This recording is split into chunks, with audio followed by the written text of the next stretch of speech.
Viewers সকলকে অভিনন্দন জ্ঞাপন করি। আজকে শুরু করছে একটা প্রথম সিনেমা দিয়ে পা নাকি অমিতাভ বচ্চন পা বের করে কয়েক কোটি টাকা কামিয়েছে তাদের প্রযোজক। করে ডাউন সিনড্রোম থেকে শুরু করে টান্ডান syndrome, Klinefelter, haemophilia, thalassaemia, various types of রোগগুলো থাকে যেগুলো জন্মসূত্রে আমরা পেয়ে থাকি। যদিও এই ঘটনা খুব বিরল, কিন্তু আজকের আলোচনার বিষয় হচ্ছে এইগুলো। কেন? কি মনে করি আগামী যে পরীক্ষাগুলো থাকে সেই পরীক্ষাগুলো, আমরা তো ডাক্তার নই, ইন ডিটেলস আমাদের পরীক্ষায় থাকে না। তবে কেন হয়, কি জন্য হয়, এর থেকে কিন্তু বেশ কিছু জিকে আমাদের ফেস করতে হয়। আর সাধারণভাবে আমি মনে করি সকলেরই এই ব্যাপারে একটা স্বাভাবিক ধারণা, যদিও তোমরা মাস মিডিয়া গুগলের মাধ্যমে সবই পেয়ে যাবে, কিন্তু আমি একটু আলোচনা করে সকলকে একটু বিষয় সম্বন্ধে অবগত করতে চাই। থেকে যে প্রথম ছবিটা দেখাচ্ছে, অমিতাভ বচ্চনের সঙ্গে একটা প্রোজেরিয়া আক্রান্ত ছোট্ট বাচ্চা রয়েছে। এই রোগটির নাম প্রোজেরিয়া, অর্থাৎ দেখা যাচ্ছে একটি বাচ্চা জন্ম থেকে কন্টিনিউয়াসলি 10-12 বছরের মধ্যেই কিন্তু তার জীবনের প্রায় 80-90 বছরের শারীরিক পরিণতি তৈরি হয়, যার ফলেতে ये দুনিয়া চড়কে জানা পড়তা হয়। তো এটা জানি যে এই পা সিনেমার মধ্যে আমরা দেখেছি প্রোজেরিয়া রোগের কিছুটা বৈশিষ্ট্য। এই রোগের কারণ সম্বন্ধে বিভিন্ন বিজ্ঞানীরা বিভিন্নভাবে গবেষণা চলছে, ট্রিটমেন্ট চলছে। তবে দেখা গেছে প্রায় 40 লক্ষ জীবিত শিশুর মধ্যে একজনের মধ্যে এই ধরনের বিরল ঘটনা ঘটতে পারে এবং এই বাচ্চা জন্মগ্রহণ করতে পারে। সেখানে প্রোজেরিয়া আক্রান্ত শিশুরা পৃথিবীতে খুব তাড়াতাড়ি বিদায় নিয়ে নেয়। এই প্রোজেরিয়া থেকে বেরিয়ে এসে আমরা প্রোজেরিয়া সম্বন্ধে দু একটা শিশুকে দেখেছি, তাদের লক্ষণ, তাদের বৈশিষ্ট্য এবং তারা পৃথিবীতে কিভাবে বেঁচে ছিল। এরপরে আমরা চলে যাব, তার নাম হচ্ছে অটিজম।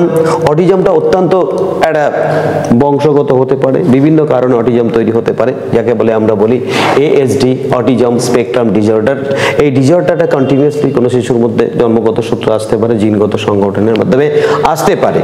কিন্তু এই অটিজমের মধ্যে আমরা দেখি বাচ্চাদের মধ্যে কি ধরনের সিমটমসগুলো লক্ষিত হয়, তারপরে আমরা বুঝতে পারি ওর মধ্যে কিছুটা অটিজম রয়েছে। যেমন ধরো ইগনোরিং দ্য ডেঞ্জার্স, অর্থাৎ অনেক সময় বাচ্চারা তাদের কি ডেঞ্জার, কি ডেঞ্জার নয়, কি বিপদ, সেবার রিয়েলাইজ করতে পারে না, অটিজমের লক্ষণ। অ্যাভয়েডিং আই কন্ট্যাক্ট, অনেক বাচ্চা আছে আই টু আই কথা বলতে গিয়ে তাদের মধ্যে কিন্তু সমস্যা হয়, এর মধ্যেও কিন্তু অটিজমের কিছু লক্ষণ আছে। অর্থাৎ ইনসমনিয়া মানে তার ঘুমের কিন্তু খুব ব্যাঘাত ঘটে, কন্টিনিউয়াসলি ঘুমোতে গেলে বাচ্চার সমস্যা হতে পারে।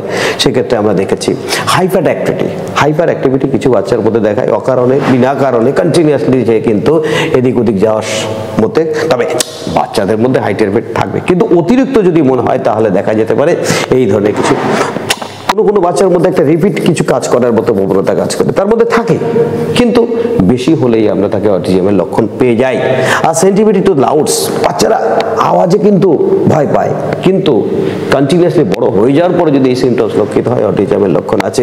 যাক, চলে যাবে এরপরে যেটা, তার নাম হচ্ছে প্রিকশাস পিউবার্টি। এই প্রিকশাস পিউবার্টি কাকে বলে? সাধারণত আমরা দেখেছি যে এই চাইল্ডের ক্ষেত্রে যদি মেন হয়, তাহলে মানুষের ক্ষেত্রে অর্থাৎ ছেলেদের ক্ষেত্রে 14 মধ্যে তার অ্যাডোলেসেন্স একটা পিক পিরিয়ডে চলে। ইন দ্য সেম ওয়ে ওমেনের ক্ষেত্রে ওদের 10 থেকে শুরু করে 13-র মধ্যে কমপ্লিট হওয়ার কথা। কমপ্লিট মানে কি, কিউকি 13-14 বছরকে আমরা বয়ঃসন্ধিকাল বলি। আর এই বয়ঃসন্ধিকালে বাচ্চাদের মধ্যে বিভিন্ন রকম অ্যাবনর্মালিটিস নয়, এটা হচ্ছে তাদের মধ্যে একটা পরিণতির লক্ষণ স্টেপ আসতে থাকে এবং সে শিশুটি আস্তে আস্তে নারী হয়ে ওঠে, আস্তে আস্তে পুরুষ হয়ে ওঠে, এটাকে আমরা বয়ঃসন্ধিকাল বলি। কিন্তু এইটা যদি আগে হয়ে যায়, এর মধ্যে যদি পিউবার্টিটা চলে আসে, তাহলে সেক্ষেত্রে তার মেয়েদের ক্ষেত্রে যেমন শারীরিক সংগতি চলে আসলো, এন্ড ছেলেদের ক্ষেত্রে সেক্ষেত্রে যে পিউবার্টিটা আগে চলে আসা, এটাকে বলা হয় প্রিকশাস পিউবার্টি। এক্ষেত্রে দেখা যাচ্ছে সাধারণত জেনারেলি যে জায়গাটা থেকে শুরু হয়, সেই শুরু থেকে যদি আরো আগে হয়ে যায়, পৃথিবীর ইতিহাসে এরকম বিরল ঘটনা ঘটেছে যে 8 থেকে 9 বছরের মধ্যে তার পিউবার্টিটা কমপ্লিট হয়ে গেছে, এক্ষেত্রে আমরা বলি প্রিকশাস পিউবার্টি। তারপরে আমরা চলে যাই টার্নার সিনড্রোম। এই টার্নার সিনড্রোমের ক্ষেত্রে আমার একটু বিস্তারিত আলোচনার মধ্যে যেতে হবে। এই আলোচনাটা একটু যাওয়ার আগে আমি একটু আলোচনাটা করতে চাই, সেটা হচ্ছে যে আমরা জানি নারী পুরুষ, অনেকে বলে যে কন্টিনিউয়াসলি বউটা শুধু মেয়ে হচ্ছে, এই সমস্ত কুসংস্কার থেকে আমাদের আজ বেরোতে হবে। আমরা জানি যে সাধারণত যে পুরুষ এটা নারী, এটা পুরুষ। এই সংগঠনের ক্ষেত্রে মানুষ কেন মনুষ্যত্ব আছে, মানুষ ঠিক আছে, কিন্তু ফিজিক্যালি সংগঠনের ক্ষেত্রে আমরা জানি যে 44 AA প্লাস XY এটাই হচ্ছে পুরুষ। ইন দ্য সেম ওয়ে নারীদের ক্ষেত্রে 44 AA প্লাস XX এটা হচ্ছে নারী। এই দেহকোষ থেকে যখন যৌন জনন কোষ তৈরি হয় তাকে এরকম ডিভাইডেড হয়, এবং এই ডিভাইডেশন যে পদ্ধতিতে হয় আমরা জানি তাকে মিওসিস পদ্ধতি বলে। এই মিওসিস পদ্ধতির মাধ্যমে ডিভাইডেশনটা হয়। তো গ্যামেট গঠনের সময় কি হতে পারে পুরুষদের ক্ষেত্রে? পুরুষদের গ্যামেট গঠনের সময় আমরা দেখলাম, দেখা গেল যে এখানে যেটা হবে 22A প্লাস এক্স অথবা 22A প্লাস ওয়াই, অর্থাৎ পুরুষদের ক্ষেত্রে এই দুটো গ্যামেট গঠিত হলো। গ্যামেট গঠিত হওয়ার ফলে মেয়েদের ক্ষেত্রে ঠিক একই ধরনের গ্যামেট গঠিত হয়। সেই গ্যামেট কি হবে? 22A প্লাস এক্স, অর্থাৎ তাদের দুটো গ্যামেটই একই ধরনের গ্যামেট হয়। সাধারণত কম্বিনেশনের ক্ষেত্রে দেখছি, আমি পাশাপাশি আরেকটা গ্যামেটের লিখে রেখে দিই, সেটা হচ্ছে 22A প্লাস এক্স, অর্থাৎ মেয়েদের ক্ষেত্রে এই গ্যামেট গঠিত হলো, ছেলেদের ক্ষেত্রে এই গ্যামেট গঠিত হলো।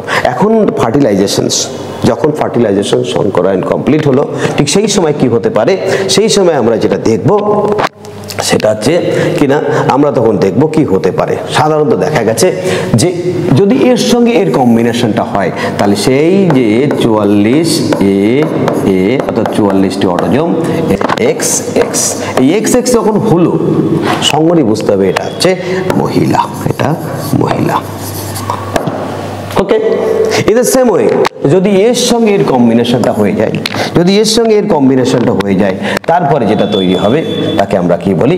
সেখানে আমি একটু কম্বিনেশনটা দেখে নিই। কম্বিনেশনটা কি হচ্ছে? 44AA plus XY। তাহলে এখানে সেই পুরুষের মতো পুরুষ গ্যামেট গঠিত হলো, আর এখানে ঠিক মায়ের মতো দেখা যাচ্ছে এই গ্যামেট গঠনের সময় যদি এই XX অর্থাৎ এখানে যেমন X এবং X হলো, এই XX গঠনের সময় যদি কোনোভাবে একটা সংগঠন লুপ্ত হয়ে যায়, একটা যদি সেক্স ক্রোমোজোম যদি লুপ্ত হয়ে যায়, এটাকে আমরা বলি টার্নার সিনড্রোম। কি বলছি? ADHD, অত্যন্ত গুরুত্বপূর্ণ একটি আলোচনা। ADHD একে বলছে কি? Attention deficit hyper activity disorder. বাচ্চার মধ্যে এই ধরনের ডেফরমিটিস কিন্তু আসতে পারে, এবং আমাদের সাধারণত পরীক্ষায় থাকে এর ফুল নেম কি এবং এই সিমটমস কি। সাধারণত দেখা যাচ্ছে মস্তিষ্কের অংশে রক্তে শর্করার পরিমাণ কম ব্যবহৃত হয়। দেখা যাচ্ছে মস্তিষ্কের শর্করার পরিমাণ যদি কম থাকে, অক্সিজেনের সাপ্লাইটা যদি কম থাকে, তাহলে আমাদের জানি সেটা হচ্ছে মস্তিষ্কের সামনের দিকের অংশটা কম সক্রিয় থাকে, এবং ডোপামিন ট্রান্সফারের পরিমাণটা বৃদ্ধি পায়। এই ডোপামিন ট্রান্সফার জিন, এই জিনেটিক পরিবর্তন শনাক্ত করা হয়েছে, এখন পর্যন্ত শনাক্ত করা। হাইপার অ্যাক্টিভিটি থাকলে বাচ্চাদের মধ্যে অ্যাটেনশনটা খুব কম থাকে এবং তার ইমোশনাল ব্যাপারটা খুব বেশি থাকে এবং বিভিন্ন ধরনের ডেফরমিটিস পরিলক্ষিত হয়। ডাউন সিনড্রোম আর একটা হচ্ছে ক্লাইনের সিনড্রোম নিয়ে আলোচনা করব। আমি আগে ক্লাইনেফেল্টার সিনড্রোমটা একটা আলোচনা করি। সেটা হচ্ছে এই যে প্রথম যিনি আবিষ্কার করেছিলেন তার নাম অনুসারে আমরা এইটা দেখো, নামটা কি লিখলাম? ক্লাইনেফেল্টারের নাম অনুসারে।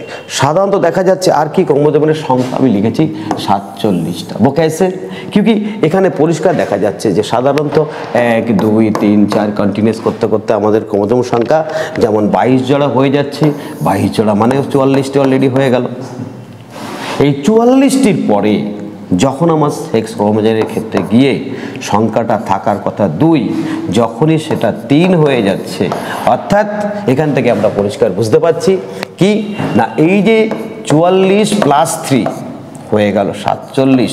এই 47 যখনই হবে তখনই কিন্তু আমাদের এই সিমটমসটা পরিলক্ষিত হয়।